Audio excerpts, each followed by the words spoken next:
conhecimento e não praticar, Ficou obeso. a gente fica obeso, né? De conhecimento, De sabedoria. conhecimento e não pratica. Então, quando eu vi aquela conexão, eu digo, vou já aqui, né? Colocar em prática aqui o network, né? Então, fazer essa conexão. Porque ela ensina também nesse processo. Quando a gente vai para um evento, a gente também tem que estar com o radar ligado com as oportunidades. Então, fui lá, conversei com ele, falei, nossa, sua palestra foi genial, e realmente é genial a palestra dele. Me conectou muito, me remeteu à infância e trouxe, né? Cadu, como é o nome dele? Carlos Bandeira. Carlos Bandeira. Carlos Eduardo Bandeira, né? Ele já fez pipa, né, para grandes famosos no Brasil? Isso. Ele transformou a pipa em obra de arte. Olha só que interessante. Então, as obras de arte Conhece, dele... Elvis? A obra de arte dele, né? Ele trouxe uma, né? Quando ele veio. E nessa conexão eu falei para ele, a gente, né, trocou umas figurinhas. E eu falei, nossa, seria muito legal, né? Você vir para Manaus, fazer um evento. E ele se prontificou, abriu as portas, a gente foi buscar os parceiros e conseguiu trazer ele aqui para fazer, em dezembro do ano passado, um evento que é o Voando Alto. Então, Esse evento também veio das tuas ideias. Porque a gente, né, pensar assim, né, que a relação da pipa, a gente traz esse lado afetivo, ele trouxe a palestra dele, porque ele ensina ele traz o método dele, né, ensina como você utilizar, como ele fez o método dele, né, como ele fez um produto simples, uma pipa que era de R$5, se tornar hoje um produto que é de 30, 10 mil reais, que são as obras de arte dele. E, inclusive, ele fez pro Lewis Hamilton, Lewis né? Hamilton, Neymar. Muitas outras celebridades. Sim. Né? Caramba! Tem um pianista famoso também que é genial, eu não lembro o nome dele, mas assim, vários personalidades brasileiras também. Então, muito bacana. Ele veio aqui, a gente trocou. E né? como foi o evento aqui em Manaus? Foi sucesso. Foi sucesso. Foi sucesso. Tá no teu Instagram, né, essa história? Tá. Então, esse tá no privado, né? Que é o meu perfil da Ana Daxilei.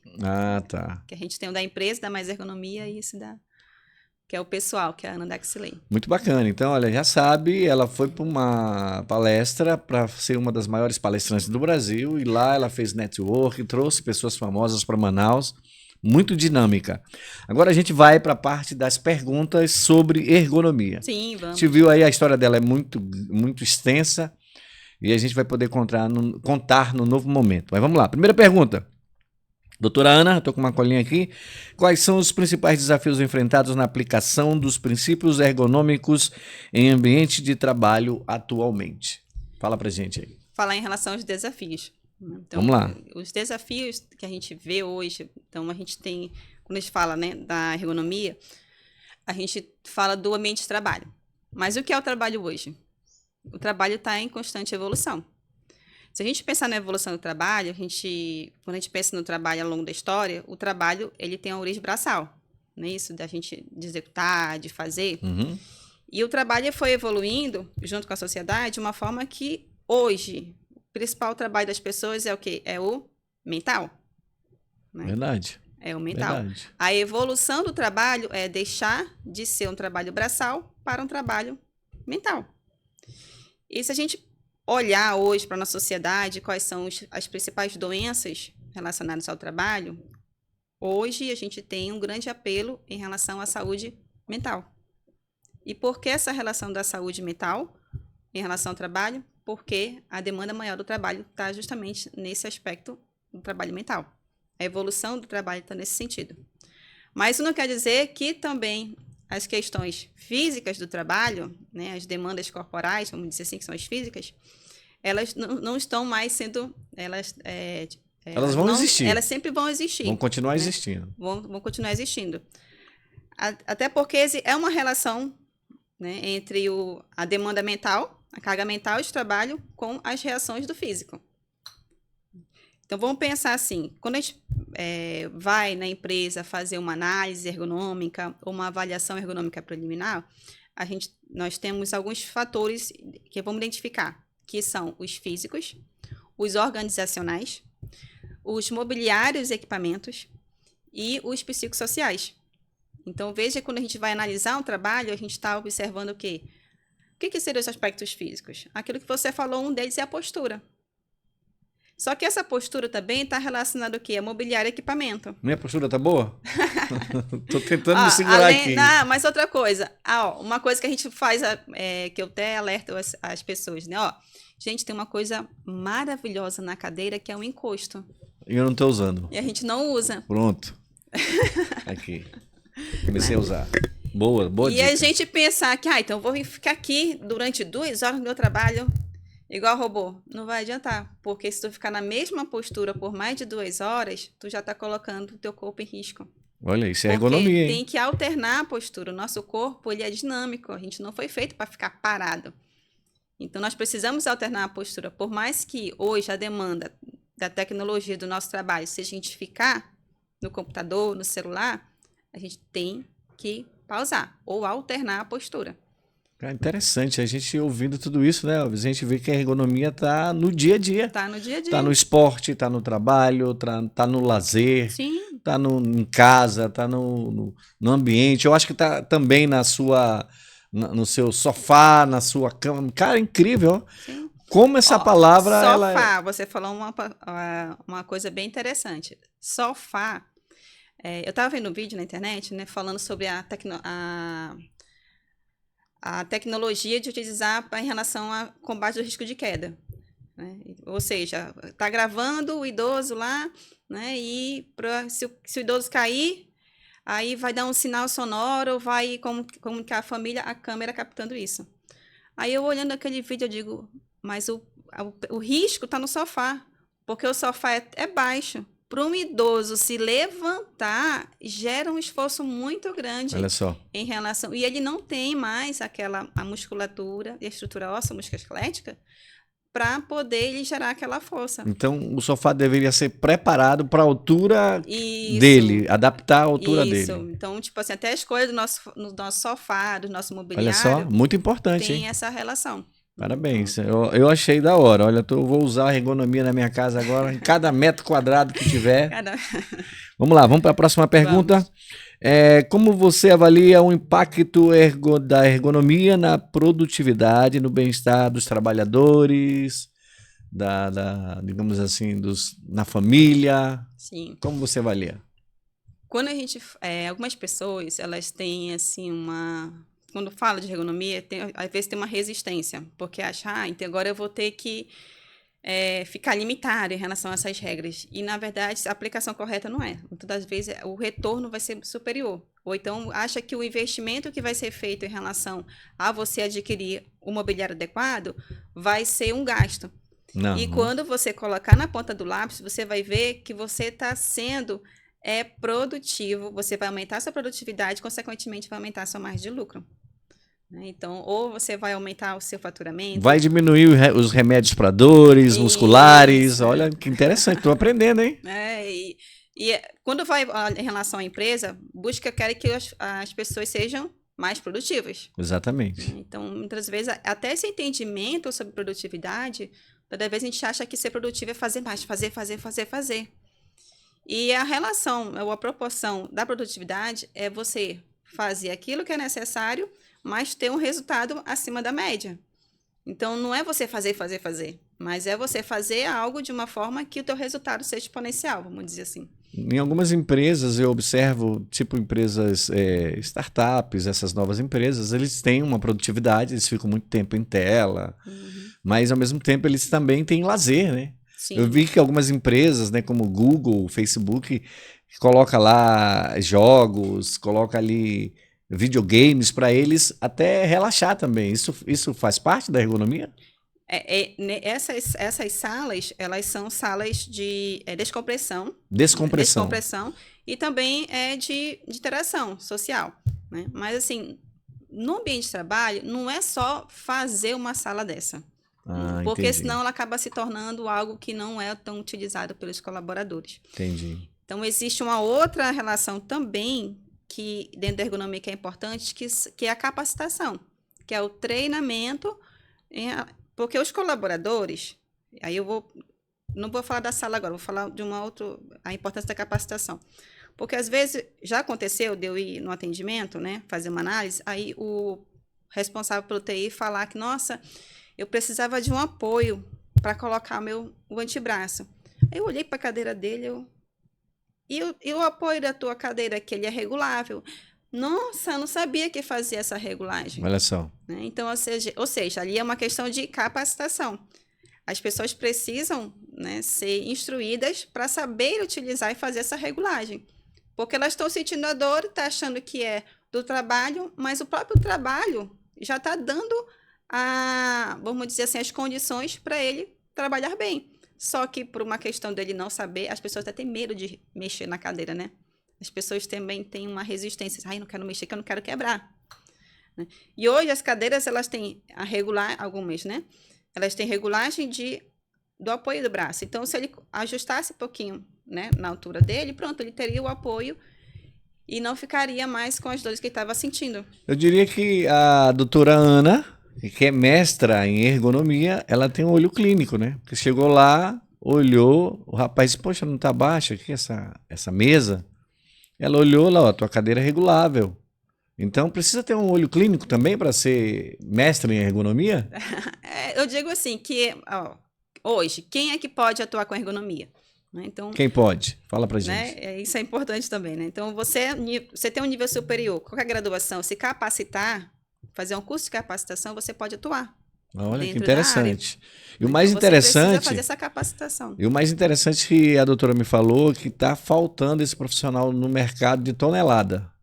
E ela tá capacitando pessoas, não é isso? Isso. Para ajudar ela, porque é tanto dinheiro que está chegando para ela no cofre dela lá, ela quer dividir com as pessoas, né, doutora? Tá faltando esse profissional no mercado. E se a gente olhar para o mercado, a demanda ela é muito maior. Muito maior. Muito maior. O que falta são profissionais de utilizar a sua expertise, o conhecimento que você já tem, porque se o profissional o ergonomista, vamos dizer, o consultor de ergonomia, é o profissional de nível superior que fez uma capacitação, estudou e vai se inserir no mercado, né, vai aplicar no mercado esse conhecimento, então, dependendo da profissão, ele já tem um meio caminho andado em termos de conhecimentos da ergonomia. Só que ele falta pegar esse conhecimento e saber aplicar no mercado de trabalho. Por exemplo, que eu te falei das crianças. Gente, o que tem um universo, e não é só do atendimento de identificar os riscos, é na concepção do produto. Então, por que essa caneca, né, que tem essa pega? Então, por que existe essa alça? Né? Muitas das vezes, será que essa caneca é adequada para uma criança em relação ao peso? Né? O tipo da pega? Entendi. Então, qualquer concepção, um aplicativo que vai ser desenvolvido, né? Os meninos do TI que vai trabalhar com um sistema que é elaborado, tudo isso envolve ergonomia, quando a gente fala da experiência do usuário. Deixa eu perguntar do Elvis. Elvis, está precisando de ergonomia aí? A postura, principalmente porque quem trabalha muito no digital, o Elvis é um profissional do digital, está sempre aqui com a gente, e essa questão postural incomoda pra caramba, né? E tu viu que ela tem umas dicas aí muito bacanas. Vamos para a terceira pergunta, ok? Aí, mas só finalizar em relação às salas. Vamos lá. Elas são salas importantes dentro do ambiente de trabalho, né? Então, eu fui até verificar, fiz uma visita na prefeitura e tem essa sala de descompressão. Né? Eu achei muito interessante. Aqui na cidade de Manaus, a gente tem essas salas, empresas que têm essas salas. E a relação que eu trago aqui, né, esse ponto de vista, é sobre também as pessoas saberem fazer o uso disso. Da sala, dessa descompressão. Da descompressão. E a empresa também saber, né, vamos dizer assim, utilizá-la. Porque não basta só ter e deixar lá. Né? Também eu acho que eu já estou fazendo isso. Olha só, lá embaixo, aqui eu tenho um terreno aqui, né? Aqui é os nossos estúdios da Sorte e aqui também funciona a MG Telecom. E ali embaixo eu fiz uma casa na árvore que tem um balanço e vou colocar uma rede. Eu acho que isso daí vai ser um local de descompressão para os nossos parceiros aqui. Pode ser também assim? Sim, pode. Olha que legal. Mas aí vamos supor, como é que eu vou conseguir digitar ou trabalhar na rede sem que eu vá lá estar machucando ou colocando a minha coluna numa posição que pode depois estar... Até na rede tem que ter a postura certa. Até na rede. Olha aí, eu digo isso porque, por exemplo, quando estava grávida, eu corrigia as provas dos meus alunos na rede. né? Porque era quando eu consegui. E aí Que eu descansava mais. eu tinha que fazer os ajustes corretos, né? Porque Entendi. eu acho engraçado que tem umas fotos que bota assim, a pessoa trabalhando em locais inusitados, né? Na praia e tal. Eu digo, vai ficar 2 horas nessa postura aí com esse computador para ver o que vai acontecer. O dinheiro que a pessoa está ganhando vai ter que gastar em Para relação para ajeitar. ajeitar a sua E saúde. o quiroprata agradece lá. Agradece. Muito legal. Vamos para a próxima aqui? Vamos. A gente está ao vivo com a doutora Ana Lima, mestre em ergonomia, e está falando tudo sobre ergonomia. Eu já estou gostando, porque eu estou entendendo, já não entendia. Passei a entender e vi a necessidade de a gente ter esse conhecimento de ergonomia na vida da gente, que dá para a gente ter uma qualidade de vida melhor. Não é isso, doutora? Sim. Quais são as ferramentas e métodos que você utiliza para identificar e resolver problemas ergonômicos em diferentes tipos de ambientes de trabalho? A gente já fez essa, né?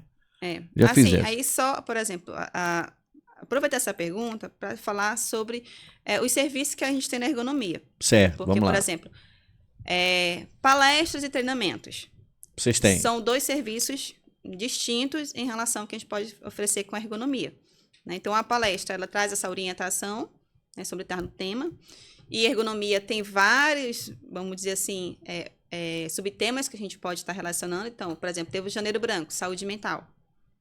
Dentro da nossa análise tem os fatores psicossociais no trabalho, mas o que vai ver na ergonomia? A gente vai ver sobre carga mental, a gente vai falar sobre memória, atenção.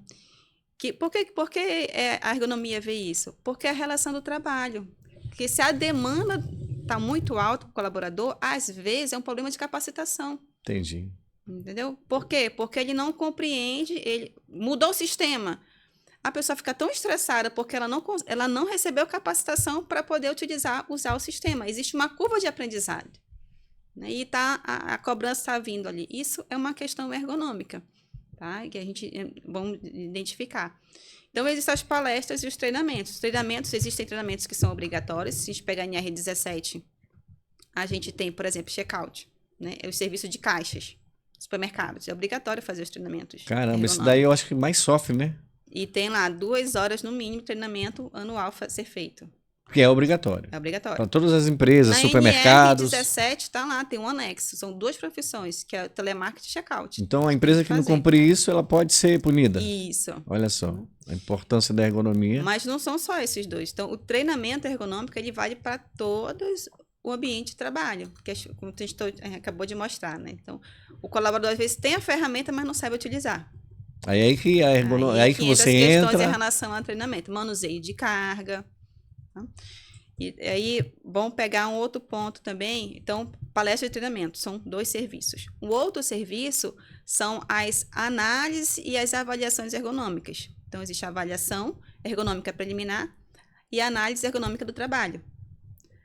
Até uns 2 anos atrás, só existia a AET, que é a análise ergonômica do trabalho. Hoje, já tem a AEP, após a atualização da NR17. Esse já é um serviço que a gente faz na empresa que vai identificar os riscos que estão lá em relação ao trabalho da ergonomia. Eu não gosto de falar riscos ergonômicos, né? Mas assim, são as inconformidades ergonômicas. Então, aquilo que não está dentro aplicado dos princípios da ergonomia pode gerar um risco, ou um fator de risco, que pode ser alto, né? Então, nesse sentido, a gente vai identificar esses. Eu tenho até um amigo, doutora Ana, que eu queria falar aqui, que ele ficou, acho que 17 anos no distrito, né? E pelo fato dele, ele saiu com os 2 ombros lesionados, eu acho que devido a repetições, né, que ele fazia muito, de cargas que ele pegava, e hoje ele colhe essa consequência. Ele não está mais na empresa, hoje ele é empresário, né? Mas ele tem esses 2 ombros lesionados. E se tivesse olhado lá atrás, a empresa deve ter olhado, talvez ele também, né? Porque todas as empresas grandes, elas já têm esse serviço de ergonomia dentro, não tem? Deveria ter. Deveria ter. Deveria ter, nem todas têm. Nem todas têm. Nem todas têm. Então, o teu mercado é gigantesco, né? É gigantesco. A gente hoje também tem a tecnologia a favor, né? A gente hoje tem, através das câmeras, já consegue captar e identificar esses riscos. Mas aí é um custo, né? Existe um investimento. E a empresa pode ter prejuízo, né? Porque, de repente, um funcionário desse que sai lesionado, coloca na justiça, Sim, ela vai sim. ter que pagar uns 200 mil, 300 mil. E aí existem essas relações também, né? Por isso que eu falo que aplicar a ergonomia, ter o ergonomista, o consultor de ergonomista dentro do trabalho, né? Dentro da empresa, não É é um um ótimo custo, negócio para é a um empresa, investimento. um ótimo negócio para a empresa e um ótimo negócio para o funcionário. Isso. Beleza. Vamos aqui para a próxima. Como a ergonomia se adapta às mudanças na tecnologia e nos processos de trabalho, doutora? A gente fala da ergonomia se adaptar. Né? Então, na verdade, a ergonomia, ela já é, vamos dizer assim, a ciência, a disciplina que ela traz as orientações, vamos dizer assim, ela dá adaptação desse ambiente, dos produtos e dos serviços para o ser humano. E como o trabalho está em evolução, está em constante mudança, né, a ergonomia ela vem para poder ajudar nesse processo. Então, a gente tem a tecnologia facilita muito. Verdade. Só que, agora imagina, a tecnologia vai te dar mais tempo. Só que as pessoas, o que elas vão fazer com esse tempo? Elas acabam se colocando em mais trabalho. Entendi. Por quê? Porque muitas das vezes nessas necessidades a gente, né? Em que trabalho a gente vai? Se for uma situação que eu observo bastante, vamos pensar no trabalhador do Uber. Aí eu falei Uber, mas existem outros, né? Os motoristas de aplicativos. Não só eles, mas qualquer motorista que dirige aí o carro, o caminhão, né, um veículo. Quantas horas de trabalho que eles ficam na mesma postura? O estresse que ele passa em relação ao trânsito, a postura que ele adota. Às vezes o carro... Fumaça, ali Então, a gente tem ali situações estressantes e que acabam também prejudicando a saúde desse trabalhador. Caramba, incrível como a ergonomia está em tudo, né, Elvis? Já sabia, Elvis, essa profundidade, que a ergonomia... E nem pensava, né? Mas existe outra situação, porque além da questão física, do ambiente, tem a questão organizacional. O que é questão organizacional? Como é que o cara vai organizar o tempo dele? Porque ele fica rodando, ele não para. E ele está ali acumulando situações para a vida dele que depois... Agora eu entendo por que lá no Instagram dela tá mais ergonomia. Porque quanto mais ergonomia, mais vida saudável, mais bem-estar. Parabéns, é um trabalho muito bacana. Posso ir para outra pergunta? Vamos. Vamos lá, ela tá aqui, ó. Porque você que tá aí querendo fazer uma pergunta para ela, pode mandar aqui pra gente. Estamos ao vivo no YouTube, estamos ao vivo também no TikTok.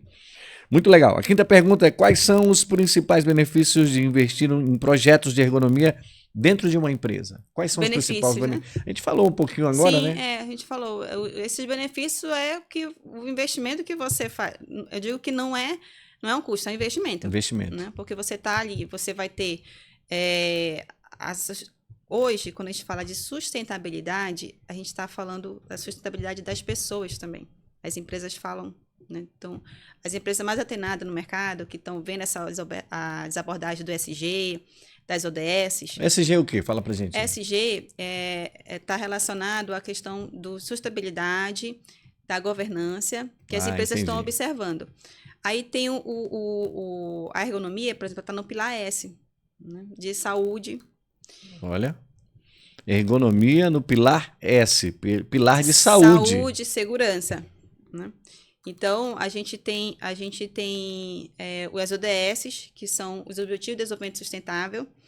Quando a gente pensa em sustentabilidade, as pessoas associam só para a questão do meio ambiente, né? Floresta, muito mais amplo, né? E hoje a gente está olhando para a sustentabilidade das pessoas. E se nós queremos, ou se a empresa quer... Né? Por exemplo, a gente tem os talentos dentro de uma empresa. Um dos talentos aqui, o Elvis. Cara, hoje um dos dilemas das empresas é o quê? É ter esses talentos dentro da empresa, porque hoje quem é talentoso tá ali, ó. Parece que ele está sendo cobiçado. E a empresa que consegue segurar esse talento, ela tem que fazer ali de uma forma para justificar essa pessoa ficar, porque se for só pelo dinheiro... as pessoas, Não a fica. concorrência está grande. Tá grande. Né? E falando sobre talento, vou aproveitar aqui. O Elvis, ele é social media, ele entende de todo tipo de tecnologia. E esses jovens, né, são vários jovens que tem no mercado aí, eles conseguem sentar do lado de um grande empresário, né, de um grande empreendedor, e conseguem extrair ali digamos assim, os 10, 15, 20 anos dele de experiência, de expertise naquela área, no tradicional, e trazer para o digital de uma forma brilhante. Então, esses jovens eu quero parabenizar, os jovens como o Elvis e muitos outros aí, Brasil afora, que consegue dar apoio para uma profissional, por exemplo, a doutora Ana, ela já está nessa transição de carreira para o digital e está tendo apoio do Elvis e outros experts da SOD. E isso é muito importante, né, doutor? É isso. E a gente pensar, por exemplo, nessa questão da ergonomia, então, quando você investe, que a pessoa... essas pessoas, elas estão pensando na sustentabilidade dela, na vida dela. As pessoas também querem qualidade de vida. Quem não quer, né? Os jovens agora, a minha filha, aí, né, trazendo assim, minha filha, eu vou comprar um sapato. Ela não quer qualquer sapato. Ela quer o sapato que ela quer e ela quer confortável. Olha só. E aí eu ia falar para ela uma coisa que eu pensei, que eu me calei na hora. Ela tá certa. Tá certo. E eu fui criada o quê? Que eu vou ter que usar o salto alto, que é desconfortável, mas é bonito, é elegante, eu vou ter que usar. Tá vendo? Né? E ela não, e ela quer um sapato confortável. Então, essa geração, elas buscam pela qualidade de vida. E a ergonomia, ela proporciona, a aplicação dela proporciona isso, a qualidade de vida, promove essa sustentabilidade. Então, para a empresa que ela quer reter esse talento, ficar com esse talento, né? Então, o que ela mostra ou consegue dar essa qualidade de vida é um dos pontos também que ela acaba se beneficiando em relação a esses benefícios da ergonomia, vamos dizer assim, né? Eu diria que a ergonomia é vida, é saúde. Parabéns à doutora Ana. Vamos aqui para a próxima pergunta. Como você aborda a questão da ergonomia em ambientes de trabalho remotos ou em home office? É um ponto também bem importante. E hoje, para além, né, dessa relação de adaptar ou de criar, né, um ambiente adequado dentro de casa, ou, né, que a gente chama do teletrabalho, né, como está na norma, tem outras questões também em relação à segurança. Porque hoje em dia, a gente tem que comprovar que nós somos nós. Né? Hoje, não sei se vocês ficaram sabendo, né, de uma empresa que ela perdeu milhões numa reunião online em que as pessoas estavam ali e aquela reunião foi criada por Justamente alguém para dar o golpe. Para dar o golpe. Caramba, E utilizou a tecnologia nesse sentido. Ali estavam as pessoas, a imagem das pessoas, e as pessoas fazendo transferências. Né? Então, a segurança... Aí, o que isso tem a ver com ergonomia? Né? Porque a ergonomia ela trabalha a saúde, segurança e produtividade. Né? Eficiência e eficácia do ambiente de trabalho. Hoje, aí vem a questão da comunicação. A gente está aqui falando, é domínio público a nossa fala, e com a inteligência artificial as pessoas de domínio público fazem o que querem. Faz o que querem. Então, a gente também tem que ter esse cuidado, essa segurança. Muito e bacana. Quando a gente está falando, por exemplo, do home office, né, então, as reuniões online, tem aplicações ergonômicas também que vão ajudar. Então, o trabalho mudou, a relação mudou. Aí, vamos lá, fica numa reunião, a gente fica lá muito tempo sentado. Aí, ou você não coloca lá o seu equipamento correto. Ou você faz ajusta de uma forma que você pode tropeçar no fio. Então, são N variáveis que podem ocorrer, né? Que você está no seu trabalho ou que você está viajando e tem que fazer a reunião. Como é que você pode adaptar ali? Nunca vai ser perfeito, porque mas tu tem o computador, é uma situação que, se você bota aqui, você vai ficar na posição neutra em relação ao seu antebraço e seu ombro, ok. Mas o seu pescoço, se você olhar para a tela, vai fazer a flexão. Se você ficar muito tempo, você vai sentir. Aí, se você ajusta para a tela, aí você já vai... Já não vai muda ficar tudo. ajustar, né, se você não tiver um teclado. Então, assim, é uma dinâmica muito grande. É por isso que eu digo que ergonomia é uma aplicação que as pessoas precisam saber para poder elas saberem fazer essa autorregulação. Muito legal. E poderia dizer que é necessária a ergonomia e você transformar isso num estilo de vida. Porque, ó, a doença é cara. Imagine um problema de coluna. É caríssimo. É. E a dor que você sente. Aí, se você tem um profissional da ergonomia que te ajuda nesse lance postural, que tem todo um conhecimento, que tem todo um know-how, fica muito mais fácil. Vamos lá, para a próxima pergunta. Estamos ao vivo aqui nos estúdios da SOT Podcast com a doutora Ana, mestrada em ergonomia. Está falando tudo aqui, está abrindo o jogo sobre ergonomia com a gente. Não é isso, Elvis? Isso mesmo. Vamos lá. Como a ergonomia pode contribuir para a prevenção de lesões musculoesqueléticas relacionadas ao trabalho? A gente já falou, né? Mas você pode dar uma explicação mais ampla? Quando você aplica a ergonomia, você já está trabalhando a prevenção. Ah, entendi. Por isso que quando eu voltei do mestrado, meus olhos brilhavam, porque eu via a aplicação da ergonomia na educação da base. Para mim, a ergonomia tinha que estar nas escolas. Ensinar as crianças a identificar essas situações. A gente tem, por exemplo, educação física é uma disciplina, né? Não estou puxando sardinha para a minha área, mas educação física é uma disciplina que a gente pode abordar, né? Tem lá na BNCC questão de postura. Mas essa relação com o seu dia a dia, esses ajustes, né, eu acho que deveria ter um olhar mais atento em relação a isso. E pensando nisso, eu lembro que na época da pandemia, por exemplo, a minha filha, 4 anos, tinha que estudar em casa. Aí o que acontecia? A gente não tinha mobiliário adequado. E era uma inquietação. Aí o que eu fiz? Eu fiz umas adaptações, botei uma caixa de sapato debaixo do pezinho dela, botei ela uma cadeira muito parecida como essa, botei as almofadas, ela ficou fazendo atividade e ela fez, concentrada. Isso que eu fiz é algo que está num livro, que agora eu não vou recordar o nome, mas que ele trata sobre a ergonomia na escola. E lá ele aborda que há algumas situações relacionadas à indisciplina na escola, elas ocorrem por questões de não conformidades ergonômicas. E aí eu lembrei quando Poderiam eu era criança. ser evitadas, né? Porque eu lembro quando eu era criança, que a gente ficasse na mesa, o nosso pé fica balançando, né? Uhum. Não fica balançando? Porque a Fica. criança, né? Aí, por que isso acontece? Isso gera inquietação e disciplina. Olha a orientação quando a gente trabalhava em casa. Você tem que botar os seus pés no chão. Né? Porque o que acontece quando a gente coloca o pé no chão? A nossa postura, né? Fica melhor?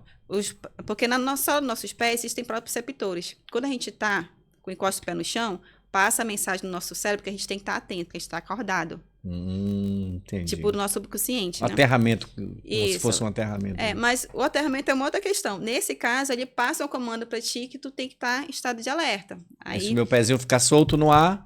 eu tô relaxando. Entendi. Olha aí, Aí tá vendo? o pessoal, vou trabalhar em casa, aí o pessoal quer ficar na cama, lá no computador. Ok, assim, uma vez ou outra, algo que tu vai resolver, mas se é algo que tu quer atenção, foco, tu vai procurar o quê? Né? Então, um ambiente, colocar peso. Aí a gente fala, dá essas orientações para o adulto, mas para a criança, a gente deixa a criança com o pezinho lá balançando. Ou seja, a cadeira ela é alta para a criança não coloca o pezinho no chão. Olha só. E aí quer que a criança fique reta lá com as perninhas dela no ar balançando. Tá vendo a visão, o olhar da ergonomia para isso? Muito legal. Vamos para a próxima pergunta. Quais são as tendências emergentes na área de ergonomia que você acredita que terão um impacto significativo no futuro, doutora Ana? Eu vejo, em relação à evolução do trabalho, essa questão dos fatores psicossociais. Que já está acontecendo muito. E vai acontecer, porque se porque se o caminho da evolução do trabalho é o trabalho cognitivo, mental, né, a tecnologia está aí fazendo muita coisa do nosso trabalho, né, e isso hoje eu já tenho um olhar até mais... antes eu ficava muito apreensiva, né, mas hoje eu já vejo mais com oportunidades, que é a questão da gente também se adaptar em relação às mudanças. Né, e eu vejo que a gente tem a tecnologia, a inteligência artificial, toda essa inovação que vai facilitar, vamos dizer, a nossa vida. Então, algo que a gente demoraria para fazer, a gente vai ter mais tempo. Mas também nós precisamos saber o que fazer com esse tempo. Porque imagina, um trabalhador que ele está ali acostumado a fazer a mesma coisa, tal, ele tem que aprender algo que aquilo vai fazer muito rápido o trabalho dele, e o que ele vai fazer com o tempo? Aí vai arranjar mais trabalho? Alguns dizem que vão aproveitar, mas vão aproveitar como? Como quer aproveitar a vida? Então, é uma relação também com outras questões que a gente está até conversando anteriormente, que entram questões emocionais. Psicológicas. Exatamente. Então, o trabalho, ele tem uma carga. A gente está convivendo também com 5 gerações, né? 5 gerações? Isso é uma outra conversa que também a gente vai ter outro podcast aqui com ela. Em relação ao trabalho, porque imagina que na empresa tem o senhor idoso, o adulto, o jovem, né? Tem lá o aprendiz. E como você vê, o mais novo, ele domina muito mais rápido ali tecnologia. Todo o processo, mas a expertise da pessoa mais antiga também é importante dentro do processo. E aí temos também uma outra questão, que é a questão da comunicação. E comunicação é um dos itens da avaliação também ergonômica. Algumas pessoas até falam que a comunicação é um dos gargalos dentro das corporações. Que a pessoa fala uma coisa, a outra não entende, né? É uma outra linguagem. Até quando a gente fala aqui no digital, tem que ter uma legenda. Na época que eu trouxe o Carlos Bodeira para cá, né, o Cadu, e aí nesse meio digital, eu falando vários termos, meu marido, por favor, eu não estou entendendo o que você está falando. Por quê? Porque a linguagem, a nomenclatura é diferenciada. Isso aconteceu aqui comigo. O Saulo veio trazendo aqui uns termos técnicos. Meu amigo Saulito, que está ouvindo a gente aí. E eu digo, rapaz, o que é isso?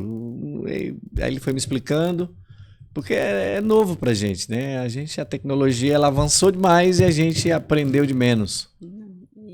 Por isso que eu digo assim, que essa aí é uma questão cognitiva também, né? De gerações.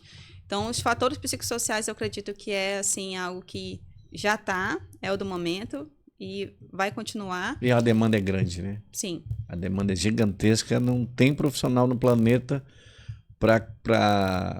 suficiente para ajudar nesse momento. Né? A gente tem quando fala assim, né, desses fatores psicossociais, as pessoas associam logo para o psicólogo.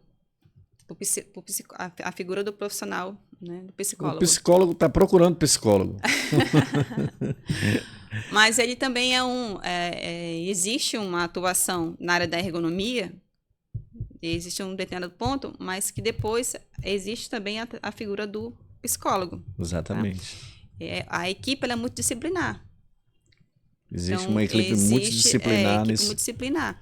Quando você vê na empresa, você tem um fisioterapeuta, você tem um profissional de educação física, tem um médico do trabalho, tem um engenheiro de segurança do trabalho, tem um enfermeiro, tem o ergonomista. Importância. E quem é o ergonomista? Às vezes o ergonomista ele pode ser um médico do trabalho que estudou ergonomia, ele pode ser um enfermeiro que foi estudar ergonomia, ele é um fisioterapeuta que estudou ergonomia. Então, essa área da ergonomia, né, é a figura de um profissional, mas que ele faz parte dentro de uma equipe multidisciplinar. Muito bacana. Então a gente vai aqui para a última pergunta. Estamos ao vivo com a doutora Ana Lima, mestra em ergonomia, e hoje colocando para fora aqui os segredos da ergonomia, e eu estou gostando muito, hein? Estou gostando muito porque eu entendi que existe algo já que pode te dar muito mais qualidade de vida, que pode te dar bem-estar na tua postura, na tua coluna. A ergonomia tem a ver também com a comida? A comida? Sim.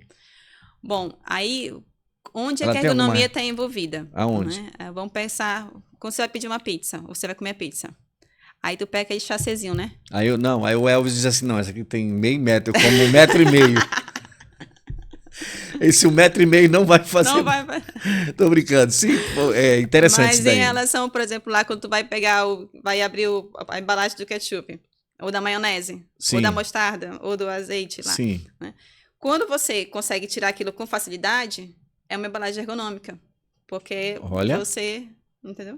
Interessante. Agora, quando tu fica lá, aí tu precisa pegar uma tesoura, tirando o dente, aquilo ali não tem. Porque olha só que legal, né? aquele produto lá, uma caixa, tu vai pegar uma caixa, porque eu vou falar na ergonomia, uma caixa. O cara para fazer uma caixa, e aí o peso, se tem uma pega, se não, a pega, o que é a pega? Aqui, por exemplo, esse copo, tem essa alça, aqui é uma pega boa. Isso a gente, na avaliação ergonômica a gente vê se ela é boa, se ela é razoável, se ela é pobre. O que é uma pega pobre? Quando eu não Muito consigo serrar. Agora, se eu consigo pegar aqui uma pega razoável, agora se eu tenho que fazer pressão assim na caixa que eu tenho que espalmar, é uma pega pobre. Isso influencia. Essa pega aqui é boa, então. É, porque eu consigo aí, colocar. A pega da SOT aprovada pela doutora Ana. Muito legal. Para adultos, né? Se uma caneca cheia dessa para criança isso já... para adultos. Para criança já é diferente. É diferente. Vamos lá. Acho que a gente já fez, né? Todas as perguntas. E a gente está chegando aqui ao final. Esse bate-papo muito bacana, muito interessante. É muito conteúdo. Eu respondi da comida? Respondeu. Em relação lá do... Mas se quiser falar mais um pouco, ela falou o seguinte, que ela deu um exemplo lá do ketchup. Se aquela embalagem ela é fácil de rasgar no dedo, ela está dentro dos padrões da ergonomia. Mas se quiser concluir, pode concluir. Não, é nesse sentido, assim, se nesse vocês conseguiram visualizar, né? Não é como eu falei, não, que o Elvis gosta de pizza, eu também. Aí a pizza tem 1,5 m, então ela está fora dos padrões da ergonomia. Ela tem que ser só 30 centímetros, que só vai dar só para ele comer. Aí eu lembrei uma outra coisa da pizzaria. Olha só, por outra exemplo, coisa. Aí no caso de servir a pizza, fui numa pizzaria que o garçom ele coloca assim, né, na bandeja, né? Certo. Ou então, e eu vi uma pizzaria que ela fez um suporte que ele tinha uma pega boa, aqui tinha um suporte e a pizza aqui em cima. Então os caras não andavam com a pizza não aqui. serviam com a pizza aqui, né? Ou assim. Legal. E aí esse apoio, né? Era bem legal, assim, nesse sentido. Não está relacionado à questão, né? Da comida, mas de consumir, né? Mas está relacionado com... Há uma prática da ergonomia que facilita. Muito legal. Tem mais, mas depois a gente conversa. Tem mais coisa, hein? Gente, incrível esse bate-papo, gostei bastante. Vou olhar a ergonomia de outra forma. E quero agradecer, doutora Ana. Quero que você mande aí, por gentileza, uma mensagem para esse público que ficou com a gente até agora aqui nos estúdios da SOT Podcast. E parabéns pelo teu profissionalismo, parabéns pelo teu mestrado, parabéns, tu tá no mercado, que é um oceano azul, e ela tá convidando gente para fazer parte dessa turma aí, não é isso? Fique à vontade, doutora. Isso. Aqui na Mais Ergonomias, nós estamos... junto com a SOT, né, fazendo essa parceria, da gente trazer essa oportunidade também para mais profissionais se capacitarem na área de ergonomia. Então, a gente trouxe hoje, ele falou assim, né, de abrindo todos os segredos, é um universo, existe muitas coisas ainda. Gostei pra caramba. Para cada faixa etária em relação, né, ao ser humano, uma pessoa, um indivíduo, a gente tem uma aplicação, a gente tem muitas demandas. Para além do mercado que já é visível, existem muitas coisas que ainda não estão visíveis aos olhos das pessoas, né? Mas as pessoas estão necessitando, precisam, só que os profissionais ainda não estão aí, né, oferecendo o seu serviço da forma como deveriam, né? Então, e justamente porque a minha demanda de trabalho já está bem alta, e eu não consigo, né, atender, né, a todas as... A gente precisa fazer essa capacitação. O Elvis tem curso superior. O Elvis tem curso superior. Aliás, ele está formando, né? Mas, por exemplo, o Elvis, ele se formou. Se ele quiser fazer parte da tua equipe, ele pode? Pode. E ainda mais ele pode ser o expert dentro da área de ergonomia para poder trazer soluções ergonômicas para a área dele. Olha só. Ele já falta aí só ele 4 períodos para ele. Gigantesco em relação... Muito legal. De demandas, e as pessoas podem fazer os nichos dela, né? Por exemplo, só criança, ou adulto, ou empresa, ou concepções de produtos ergonômicos. Nossa, tem muita assim. Meu amigo, estou olhando para a ergonomia de uma forma agora totalmente diferente, né? Parabéns, doutora. Muito grata. Gratidão. Manda um tchau aí para eles aí. A gente vai voltar com ela em novo momento. Foi muito legal esse bate-papo. Gostei, fiquei muito à vontade. Porque tudo que fala de saúde, bem-estar, longevidade, qualidade de vida, eu tô dentro. Um abraço da SOT. Gratidão, doutora, mais uma vez. Elvis, meu querido, gratidão aí pela tua assistência. Gosto muito desse jovem. um jovem muito promissor, hein? Nos próximos Isso. 2 anos você vai ver ele andando aí de Ferrari, BMW, logo, logo, porque o Amém. mercado digital é um mercado poderoso e eles, jovens, e nós temos que mergulhar ainda, doutor, nós somos jovens Sim. também. É um mercado gigantesco que tem para todo mundo aí. A gente tem uma equipe muito disciplinar. Exatamente. Então, um abraço para vocês. Valeu. Tchau. Tchau.